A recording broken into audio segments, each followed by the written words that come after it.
Please like and subscribe and click the bell icon to get new video update.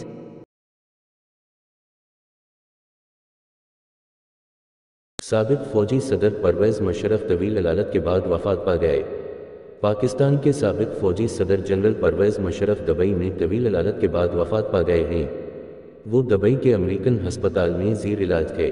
Pakistani फ़ौज के शुबा ताल्लुकात आमहान आई superintendent of police are ने भी मुसल्लह अफवाज की जानिब से परवेज़ मुशर्रफ की वफात पर अफसोस का इजहार किया है।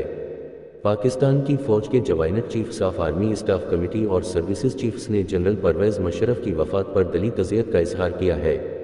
परवेज़ मुशर्रफ तकरीबन 9 साल 1999 से 2008 तक आर्मी चीफ रहे। वो 2001 में पाकिस्तान के 10वें सदर बने और 2008 के अवाइल तक इस ओहदे पर फाइज रहे।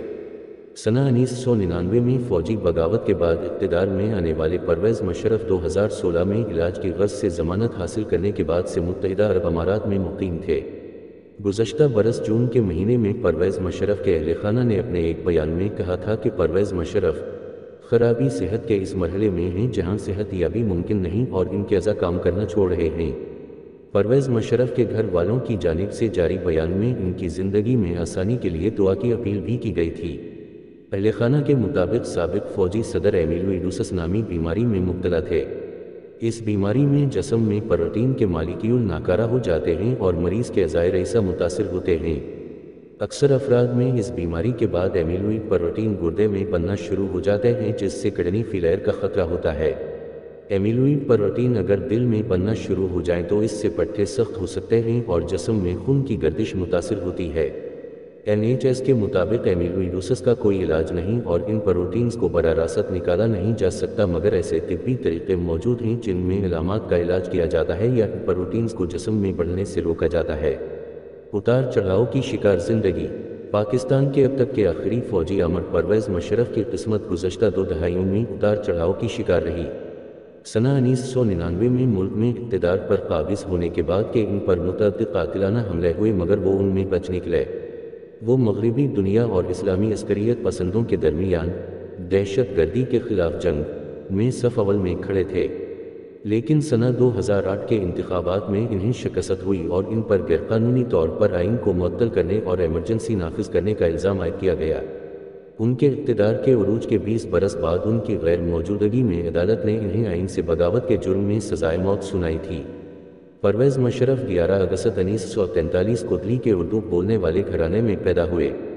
1947 की तक़सीम हनद के बाद इनके वालिदैन हिजरत करके पाकिस्तान आ गए। सना 1964 में इन्होंने पाकिस्तान फ़ौज में कमीशन हासिल किया और एक लंबी मुलाजमत के बाद सना 1998 में नवाज़ शरीफ के दौर हुकूमत में इन्हें चीफ ऑफ आर्मी स्टाफ तैनात किया गया। ताहम अगले ही साल 1999 इन्होंने मुल्क में मुंतखब हुकूमत का तख्ता अलट दिया। उनका इंतखाब नवाज़ शरीफ के लिए जो साबित हुआ क्योंकि इन्होंने परवेज़ मुशर्रफ को निस्बतन सीनियर जनरल्स पर फौक़ियत देते हुए फ़ौज की कमान सौंपी थी। नवाज़ शरीफ की मकबूलियत भी इस वक्त ज़वाल पज़ीर हो रही थी जिसकी वजह मुल्क में जारी मुआशी बहरान, मुतनाज़ इस्लाहात और कश्मीर का बहरान था। उसी दौर में पाकिस्तान कश्मीर में कुछ इलाक़े पर कब्ज़े की एक नाकाम कोशिश पर शर्मिंदा था और फ़ौज सारा इल्ज़ाम अपने सर लेना नहीं चाहती थी, और यही कारगिल का मामला दोनों के ताल्लुकात की खराबी की बड़ी वजह बना। बदज़न जब नवाज़ शरीफ ने जनरल मुशर्रफ को तब्दील करना चाहा तो इन्होंने इंतहाई होशियारी से अपनी फ़ौजी ताकत के बल पर इक़्तिदार पर कब्ज़ा कर लिया। इनके इक़्तिदार का पांसा इस वक्त बदला जब 11 सितंबर 2001 को अमेरिका के ट्विन टावर्स पर शिद्दत पसंदों ने हमले किए जिनमें से नकरों अफराद हलाक और ज़ख्मी हुए और मुशर्रफ हुकूमत ने इस जंग में अमेरिका का साथ देने का फ़ैसला किया। 11 सितंबर के हमलों के बाद अमेरिकी सदर जॉर्ज W. बुश की दहशत गर्दी के ख़िलाफ़ जंग में इनका साथ देने का मतलब उन तमाम जंगजुओं से तसादुम था जो अल-कायदा और तालिबान के हामी थे जिनसे ताल्लुक़ का इल्ज़ाम पाकिस्तानी फ़ौज पर तवील अरसे से लगता चला आ रहा था। पाकिस्तानी सदर की हालत को रस्सी पर चलने से तशबीह दी जाती थी क्योंकि वो पाकिस्तान में शिद्दत पसंदों के ख़िलाफ़ हमलों के लिए अमरीकी दबाव और मुल्क में अमरीका मुखालिफ इस्लामी आवाज़ों में तवाज़ुन बनाने की कोशिश में लगे रहते। अफ़गानिस्तान का मामला भी अपनी जगह मौजूद था। परवेज़ मुशर्रफ पर नेटो और अफ़गान हुकूमत की जानिब से मुसलसल इल्ज़ाम आयद किया जाता रहा कि वो अल-कायदा और तालिबान के हमदर्द जंगजुओं की फाटा के रास्ते अफ़गानिस्तान में नकल व हमल को रोकने की काफ़ी कोशिश नहीं कर रहे। ان کے ریکارڈ کے بارے میں کئی سوالات اس وقت سر اٹھنے لگے جب سنہ 2011 میں اسامہ بن لادن پاکستان میں پائے گئے، جہاں وہ پاکستان ملٹری اکیڈمی کے قریبی علاقے میں برسوں سے رہائش پذیر تھے اور مشرف برسوں سے انکار کرتے رہے تھے کہ انہیں اس کے بارے میں علم تھا۔ جنرل مشرف کا دور اقتدار عدلیہ کے ساتھ ان کی کھینچا تانی سے بھی بھرپور رہا، جس میں ان کے فوجی سربراہ رہتے ہوئے صدر کے عہدے پر قائم رہنے کی خواہش کا تنازع بھی شامل تھا۔ سنہ 2007 میں انہوں نے اس وقت کے چیف جسٹس افتخار محمد چودھری کو مسئول کر دیا، جس کی وجہ سے ملک بھر میں مظاہرے پھوٹ پڑے۔ چند مہینوں بعد انہوں نے اسلام آباد میں لال مسجد اور اس سے ملحق مدرسے کے خونی محاصرے کا حکم دے ڈالا، جس کے نتیجے میں 100 سے زائد افراد مارے گئے۔ لال مسجد کے علماء اور طباء پر پاکستان کے دارالحکومت اسلام آباد میں سخت شرعی قوانین لاگو کرنے کے لیے جارحانہ مہم چلانے کا الزام تھا۔ اس واقعے کے ردعمل میں پاکستانی طالبان کی تخلیق ہوئی اور پاکستان میں شدت پسندی کا ایک نیا دور شروع ہوا، جس میں آئندہ آنے والے برسوں میں ہزاروں عام شہری اور سیکیورٹی فورسز کے اہلکار مارے گئے۔ جب سنہ 2007 میں نواز شریف جلا وطنی ختم کر کے واپس پاکستان لوٹے تو یہ مشرف دور کے خاتمے کا آغاز تھا۔ سابق فوجی جنرل نے اپنا دور اقتدار بڑھانے کے لیے ملک میں ایمرجنسی نافذ کر دی، لیکن فروری 2008 میں ان کی حمایت یافتہ جماعت پارلیمانی انتخابات ہار گئی۔ 6 ماہ بعد انہوں نے مواخذے سے بچنے کے لیے استعفیٰ دے دیا اور ملک چھوڑ کر چلے گئے۔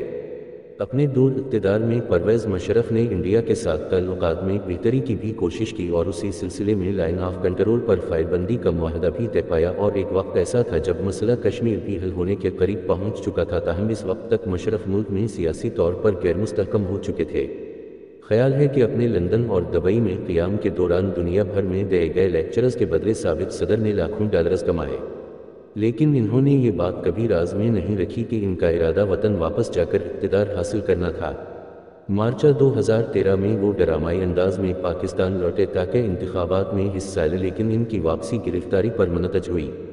انہیں انتخاب لڑنے سے روک دیا گیا اور ان کی جماعت آل پاکستان مسلم لیگ توقع کے مطابق انتخابات میں پوری طرح پٹ گئی۔ جلد ہی وہ عدالتی مقدمات میں الجھ گئے، جن میں بینظیر بھٹو کو مبینہ ناکافی سیکیورٹی فراہم کرنا بھی تھا۔ بینظیر بھٹو سنہ 2007 میں شدت پسندوں کی ایک کارروائی میں ہلاک ہوئی تھیں اور ان کے قتل نے پاکستان سمیت دنیا بھر کو ہلا کر رکھ دیا۔ سنہ 2010 میں اقوام متحدہ کی ایک انکوائری میں جنرل مشرف پر الزام عائد کیا گیا کہ انہوں نے سابق وزیر اعظم کی سیکیورٹی میں جان بوجھ کر کوتاہی برتی۔ اسی برس ان پر 2007 میں آئین معطل کرنے کے فیصلے پر غداری کا مقدمہ قائم کیا گیا، لیکن ایسا ملک جہاں ایک طویل عرصے تک فوج کی حکومت رہی ہوں وہاں یہ مقدمہ چلنا آسان نہیں تھا۔ اس لیے حکومت نے سابق حکمران کا مقدمہ سننے کے لیے ایک خصوصی عدالت قائم کی۔ خصوصی عدالت میں یہ مقدمہ 5 برس تک زیر لطو رہا، مگر پھر بالآخر 3 ججوں پر مشتمل خصوصی عدالت نے ایک حیران کن فیصلہ سنایا، جس میں مشرف کو غداری کا مرتکب قرار دیتے ہوئے سزائے موت سنائی گئی۔